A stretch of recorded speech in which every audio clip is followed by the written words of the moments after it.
Once upon a time, long, long ago, and way before the pandemic, I was playing DDR at an arcade. That stands for Evolution. Well, a guy showed up and he wanted to play as well. He liked my shirt. He was impressed with the scores that I was putting up. And I don't know, we just talked. We became friends over time. We saw each other at the arcade several times, and I don't know, we just started hanging out. It's one of those friendships that you can't really explain how it started fully or, you know, what the complete draw was to the friendship, but I mean, he's one of my best friends. But it turns out that he's a world-class juggler. And when he invited me one time over to his house after we played some DDR and said, hey, why don't you try out juggling? I was like, I mean, I guess. I knew I could juggle 3 Milky Ways at home, and that was about my claim to fame with juggling at the time. And I think I told him that too. Like, I could juggle 3 Milky Ways. I don't know that he was impressed with that at all. But anyway, he walked me through the 4-ball pattern and 5-ball pattern. And a flash is 1 cycle. So if you're juggling 4, that would be 4 up, 4 caught. So a flash would be 1, 2, 3, 4, 1, 2, 3, 4. So that's 4 up, 4 caught. And then a qualify would be 2 rounds of that. So 1, 2, 3, 4, 5, 6, 7, 8, and I actually went over that. But anyway, you get the point. So 2 cycles would be a qualify. So I qualified 4, and I think I might have done synchronous. What I did was asynchronous. This run, so it's you know, alternating or whatnot. So each hand is going in the loop like this, as opposed to you know, synchronous, which would be same time. So that would be synchronous.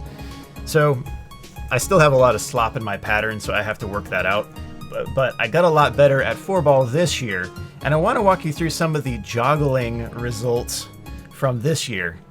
I guess to finish off the story, when I hung out with Juggle Boy 360, Chris, who's like Ultra Swole Boy 3000 right now, he actually set the world record for the shot put joggling, 3-ball shot put for 100 meters.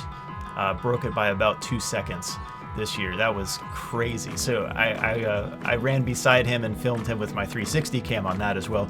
So I have footage of that too. I'll probably post this in this video as well.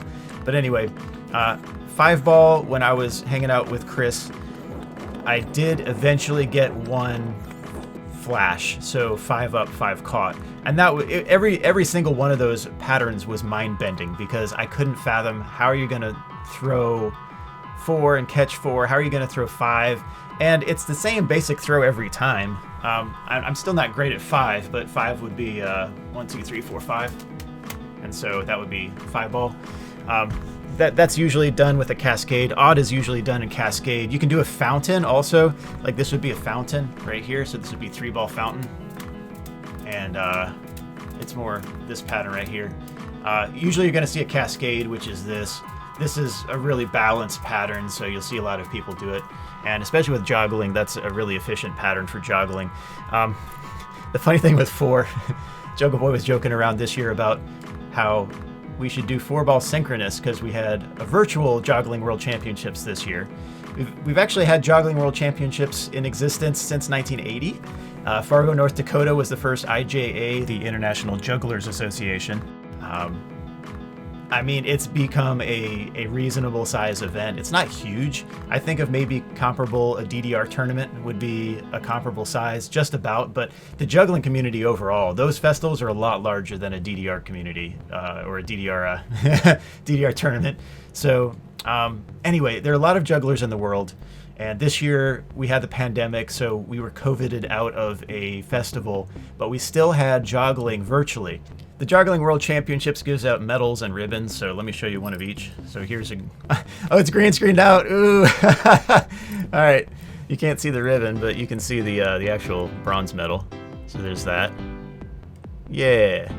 And then you have silver. Ooh, all these are kind of jumbled together here. That's a silver. And then the gold.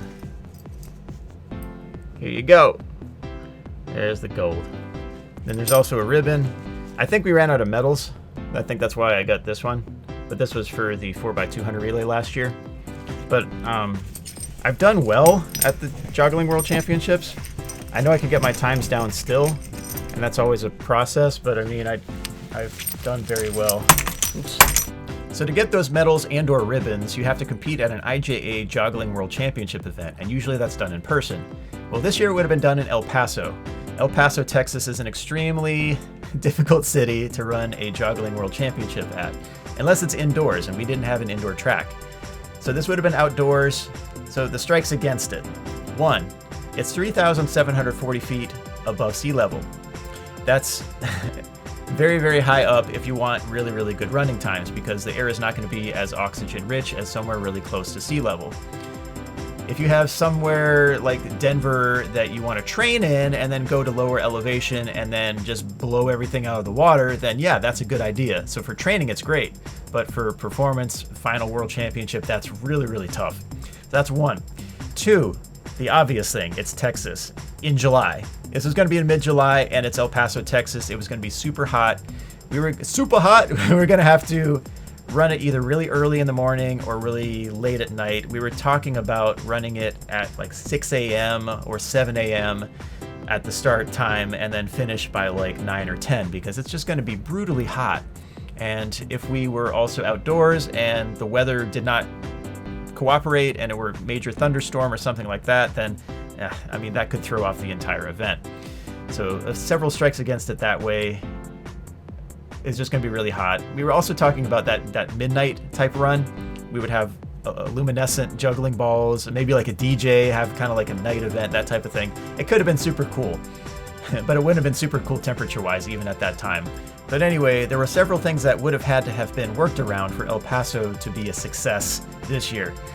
All right, and if you want to see a fascinating documentary, the group is Accelerant Research, and that video is on YouTube. I'll post the link in the description, but Len Fuhrman was the one putting together the documentary, and he did a really good job piecing together the challenges on going virtual, some of the submission guidelines and deciding on those, the review process, the video submission process and optimization of that. A lot of that was what I was doing with various cameras and various like head mounts and chest mounts and trying that out.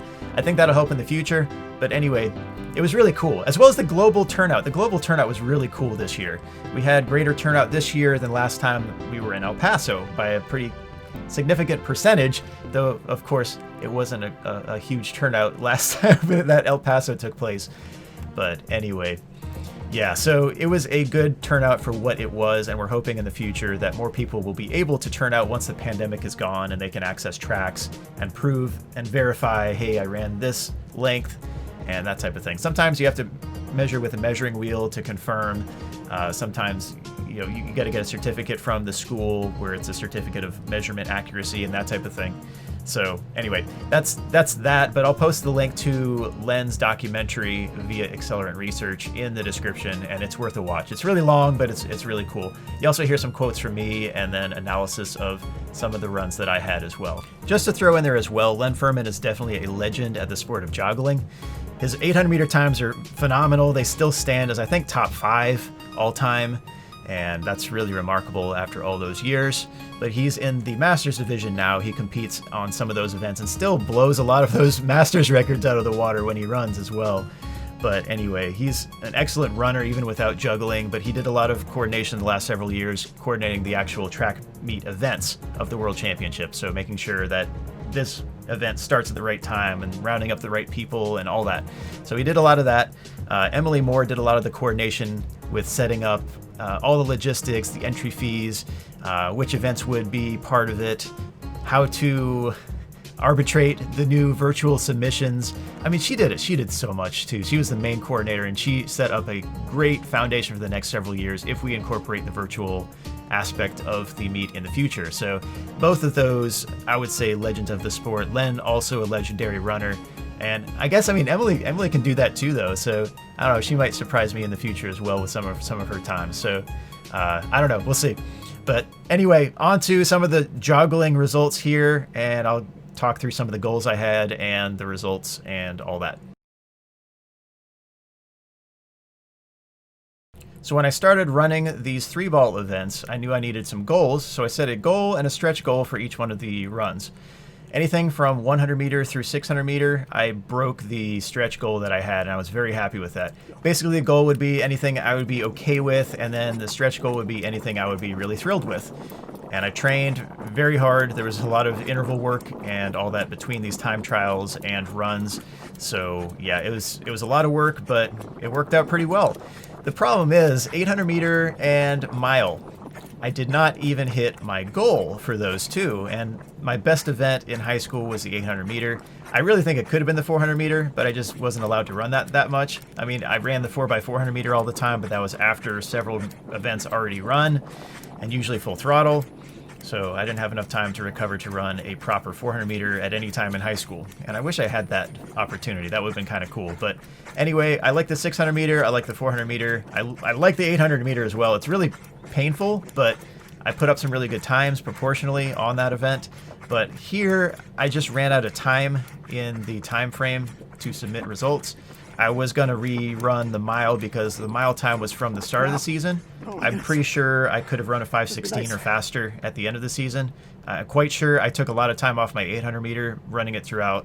And yeah, I went from, I think, 234 down to a 222 by the end. And the 222 had to stand. I knew I could run a 218 on a good day, but I just didn't have that. And the last week of attempts, you can't run a full-out 800 and then run a full-out 400 meter an hour later and then do that every day the last week. Maybe I'm wrong on that because 2019 I ran at the IJA Joggling World Championships in person, and I put together a very nice portfolio of runs back to back to back.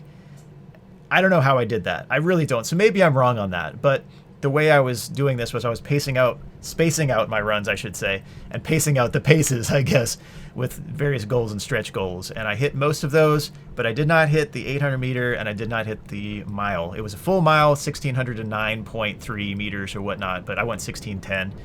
You just had to wheel measure the track, make sure you can verify that it's a 400 meter track, and it was actually like 401 point something, 401.6 or something like that. It was over 400 meters. The third 100 meter stretch was marked a little bit too wide, so that did add a tiny bit of time, but not much, not anything really significant. But anyway, I knew I could get a 218, and next season I'm going to go for 216 while juggling, and I would be happy with that. I'm quite sure I could get down to that, if not slightly lower. So the goal would be 216, and the stretch goal might be like a 214. World record on the 800 meter while juggling by the IJA standards is 212.92.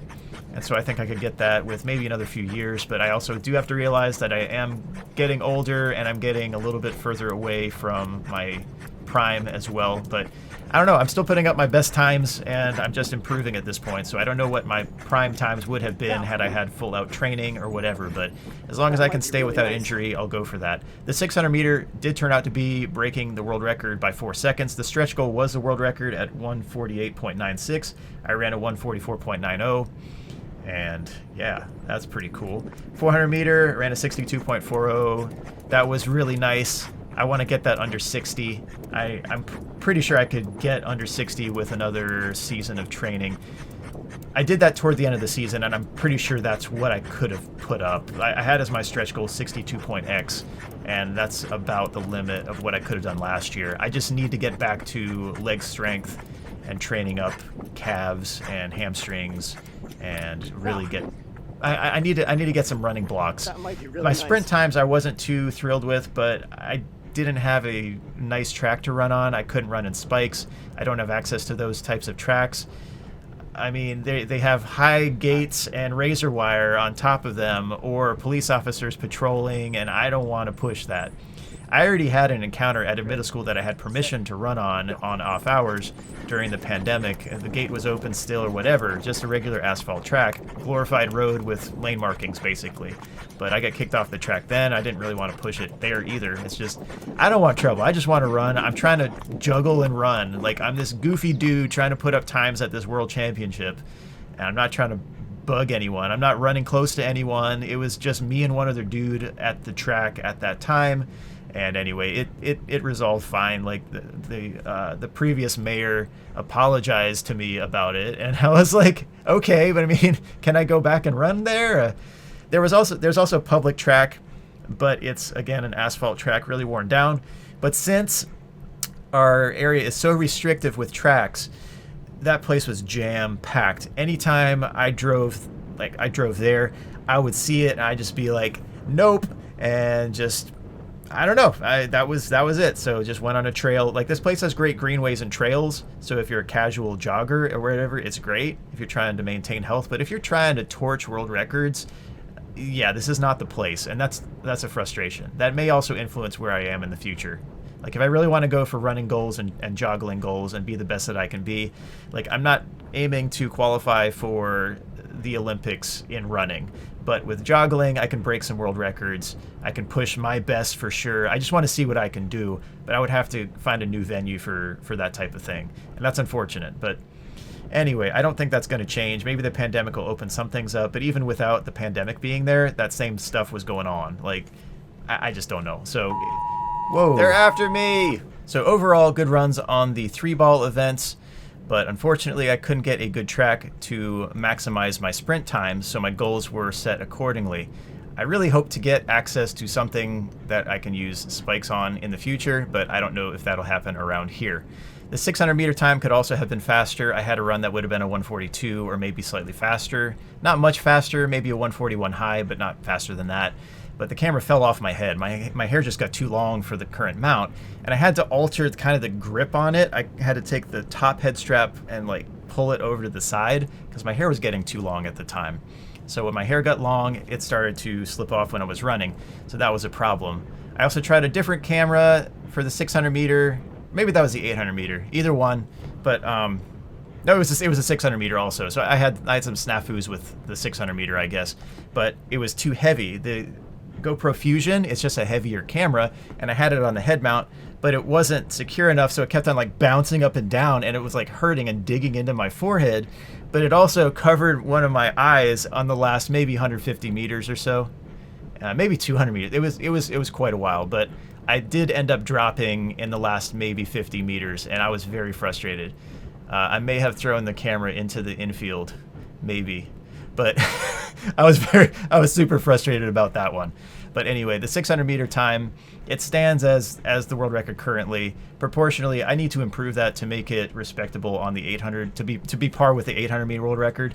But anyway, it's a lesser run event, and it's usually run indoors, but we had the option of running that or improving a current world record. That was a way of verifying that. So anyway, I can pull that time down just by running the same time next year, or run faster than I would have with a good take. So it would be nice if people were there just with a timer, and so I didn't have to wear anything on my head. But anyway, I posted the video here of the 144.9. Interestingly, that Rilo cam also did have a chip on the other lens, so I had to position it so that it had the full view of the joggling and the distance, so the track as well. So I had to tilt it down a bit instead of run it full 360, just like, static, and then do a stitch to get everything to work right. Because I was resting that Rilo cam on my trainers, my pair of shoes, and it fell no more than like 4 inches to the ground, and it just chipped off part of the lens. And that was basically it for the clarity on that lens. And I know the reviews on the Rilo cam are extremely poor with that. They also sold the company, so they're not updating the firmware. But you have to alter your videos via the mobile app. You can't connect it to computer and actually edit with desktop. So I don't know. I swapped out for a few other cameras. I tried a GoPro, but that didn't have great 360, and it was too heavy on the Fusion. The GoPro Fusion cam was too heavy. So I went with the Insta360 cam, the 1R, and that actually was an extremely good option for this. The quality could maybe be a little bit better, and the audio could be maybe a little bit better. Not great for joggling because you're just going to hear wind most of the time, but the GoPro is much more clear in the audio than the Insta1R. But it had lens guards, so I would wear lens guards with it just in case it hit any sort of pavement ever, or if it fell. I felt a lot more safe with the Insta1R with the lens guards. So that worked out pretty well after some trial and error. But anyway, that was a lot of experimentation with cameras and all that, and that was a good summary of the 3-ball runs. I just need to improve my speed. That's it. It's just going to take time to get back to top form, and as I'm getting stronger and faster, my times will go down. So that's about it. But I did very well. I got golds in the 100, 200, 400, 600. Well, 600 was a world record. That was a verification for that. So I guess I should say I got golds in the 100, 200, and 400. Got the world record in the 600. And then the 800 was a silver. The time I was shooting for, the goal was a 221 and the stretch goal was a 218. And I know I could have hit a 218. Just with the right run, and maybe a week after that, if I made another run, it would have been a 218. I don't know. And then all that, the winning time was a 219 by a very, very fast collegiate runner. So that's, I think, second individually all time, and mine was third. I think that's right. Mine might be fourth. Mine might be fourth. I think mine is fourth overall all time. And then the mile is that could have gone way down. That's a little slow compared to what it could have done toward the end of the season, but I still got a gold in that. So anyway, the 4-ball joggling events actually gave me the biggest surprise, and in a good way. I started out the season with maybe like a 48-second 100-meter 4-ball, and I just was not any good at it. But I had a stretch goal for under 20. I thought that would be absolutely insane. It would be really good to get under 30 seconds, so I had my regular goal at 29.9, and I ended up getting a 15.78, which is really nice. So I'm very happy with that. My improvement is dramatic on 4-ball just from doing all that. So I'm hoping to get better at that. I still feel as though if I ran a 5K while juggling 4, I would have real problems and endurance problems there too. Because all of these events go up to 400 meter. So 100 meter, 200 meter, 400 meter for 4-ball. And I submitted those and they stand as the best right now, but they definitely could be beaten. They're good inaugural marks, but it's just, yeah, they could be taken down by someone who's more proficient at juggling and can sprint really fast.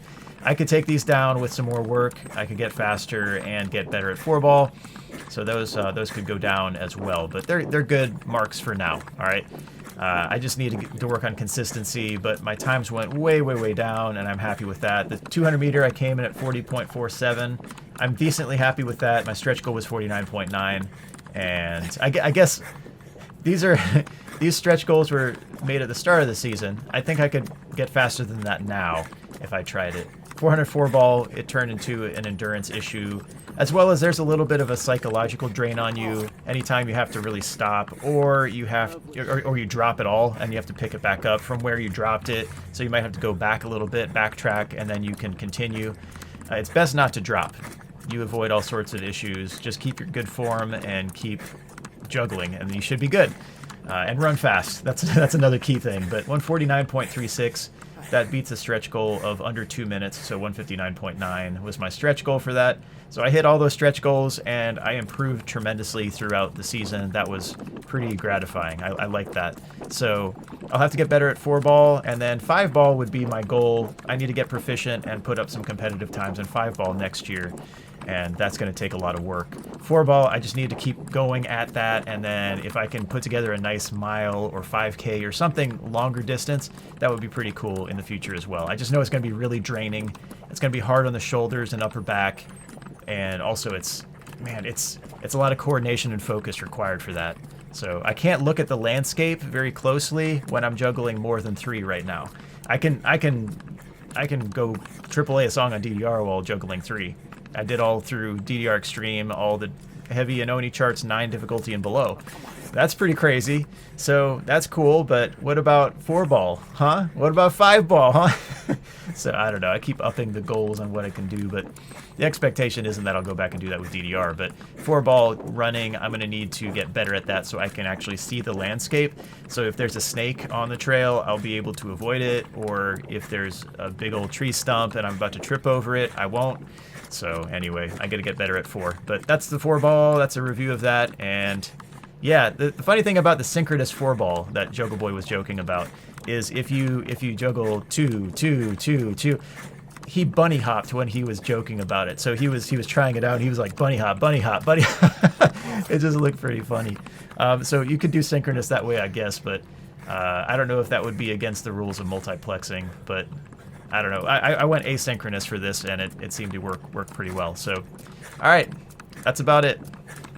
I guess I should say too, 4-ball wasn't as balanced as 3. 3 is kind of a more natural. You throw, and it's a running motion. It's a little bit, you throw across. With 4, it's more of a loop, and so you got to go like this. So it's less of a natural running motion for an even number like that. So anyway, worth a note.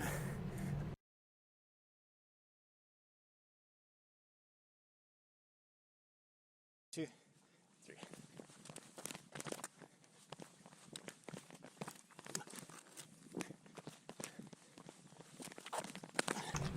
5-ball started getting a little bit tricky, and I guess comparing my stretch goals to my actual times on 5-ball, that was even better proportionally than the 4-ball. But I feel like the 4-ball ended up in near excellence to excellence on the times, but the 5-ball, I have a long way to go. The 5-ball, I had to compromise time for consistency of pattern. And when you are joggling, you can't advance if you're not actively going. If you're not throwing something in the air, all that. You can't just run with it with all 5 in your hands, all right? So my plan in this one was not to have to pick up the juggling balls off of the track so much that I burned out my quads. But I tried to throw anywhere from I guess the goal, anywhere from 7 to 10 at a time, and then just make sure you have them, don't drop, and then, go back to where you threw your last throw, and then go from there. And it requires a little more scrutiny from the review side of things, but I'm throwing a consistent pattern, and I'm not dropping, and I'm going back. I'm not making advancement while I'm not juggling, and so that was the ticket to getting my best times on it, which did get me, let's see, I think we had 100 meter and 400 meter were the medal divisions. I think maybe it was just 400 meter 5-ball, but I ended up getting a gold on that just because there were no other competitors in the men's open. I think that's why I got the gold.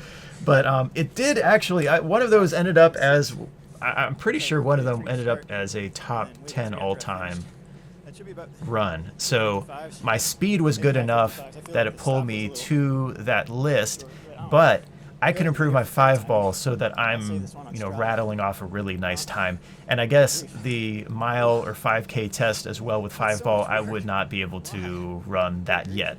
So I want to get there. So that's my goal, is proficiency in 5-ball and excellence at 5-ball. I guess there's a slight difference. So I got a passable set of results here. I want to get to an excellent set of results in the future. So that was 5-ball. My time's 55.57 on the 100 meter 5-ball. That smashes the 149 stretch goal. 242.40 on the 200 meter 5-ball. The stretch goal was 359, and then the 400 meter 5-ball, I got a 529.76, and the stretch goal was a 759.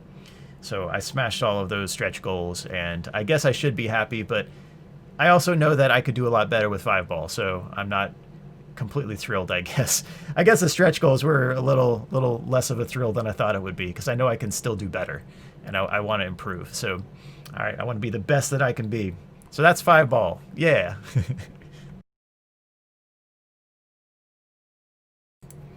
7-ball was something else.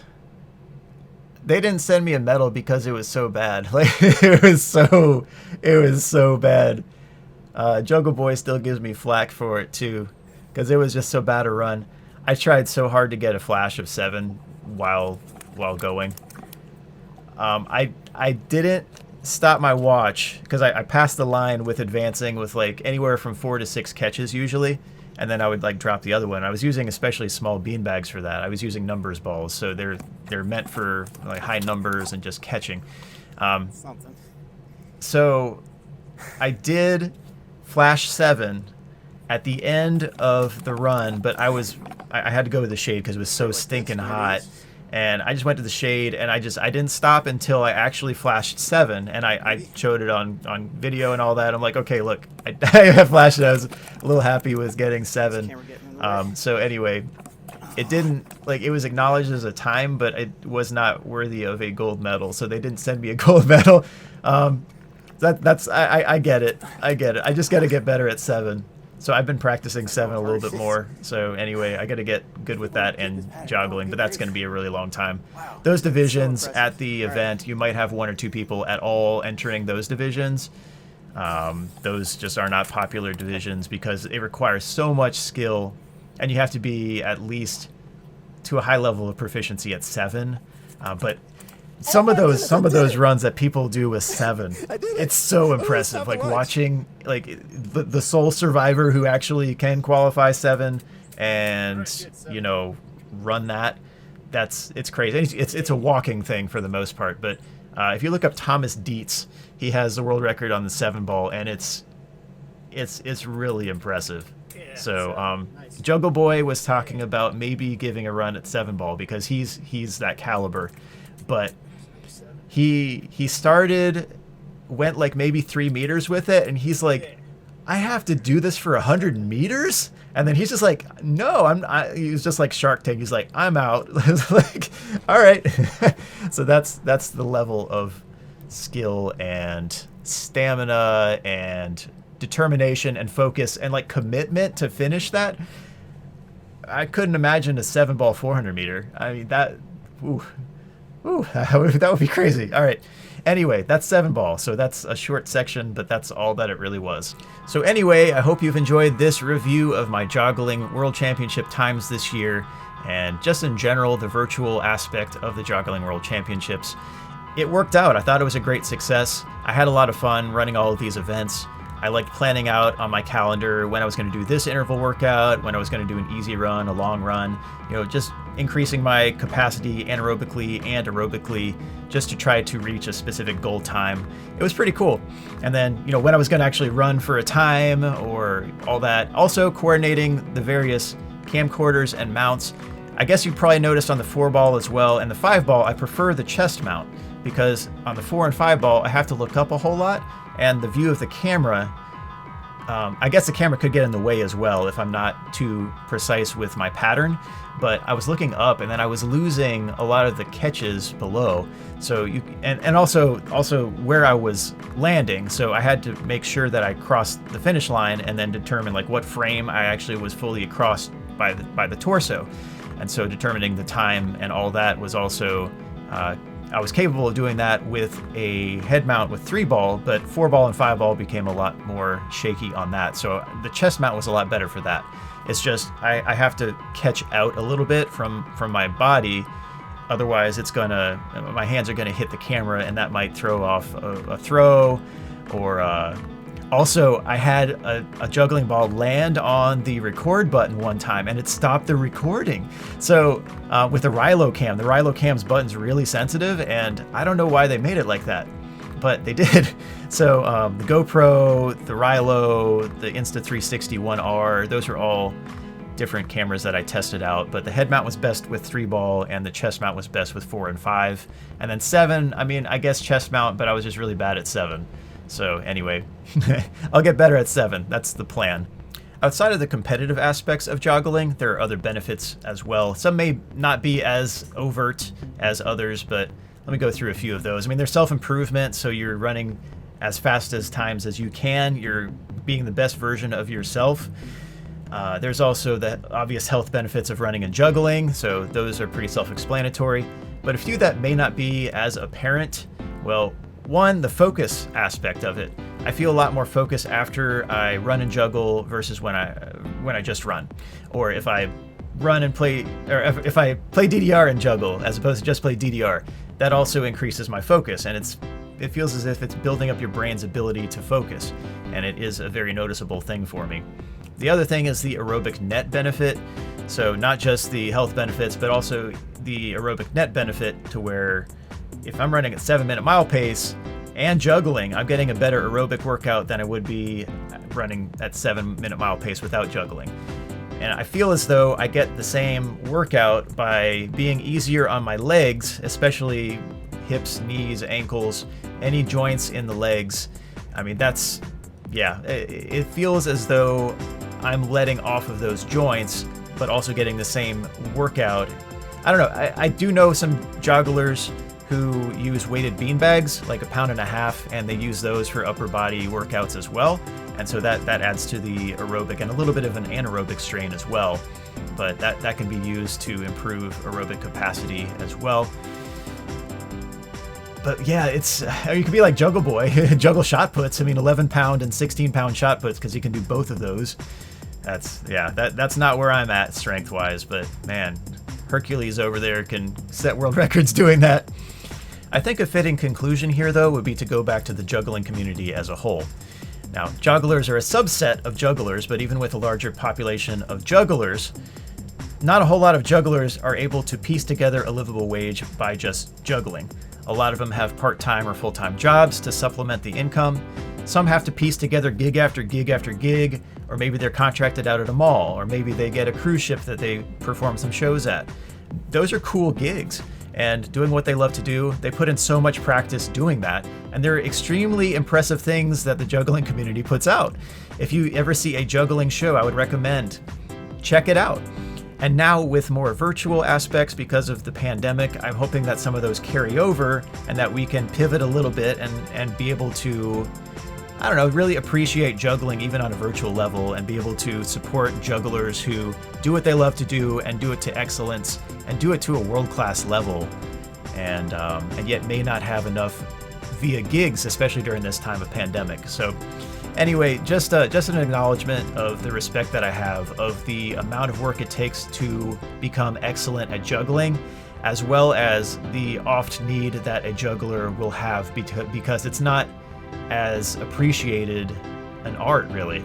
So with jugglers, from what I've seen so far, I mean, you might have a few thousand jugglers at a convention, and maybe 100 of those would come and run and juggle. So they would come to the Joggling World Championships. But it's a very tight-knit community of people who have done that for a while, but it's so much fun. So anyway, if you see a juggling show, I would say consider watching one, see what you think. I would say if you see a juggler at a mall or at a Golden Corral performing at a dinner or whatever, I mean, consider dropping a little bit of a tip, because the work required there is immense. And if you found it interesting or captivating or whatever, I mean, hey, that's how they make a living. And doing what they love to do, if you fund them to do what they love to do to excellence, that helps them perform even better down the road. So, all right, that's about it for this video. Hug a juggler when it's safe to do so, but 6 feet distance until it's safe. I don't know. But okay, that's the juggling review for the year. So thanks for watching, everyone. Peace, God bless you, and have a great day. Yeah. Go.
Now, oh my goodness, this would be nice.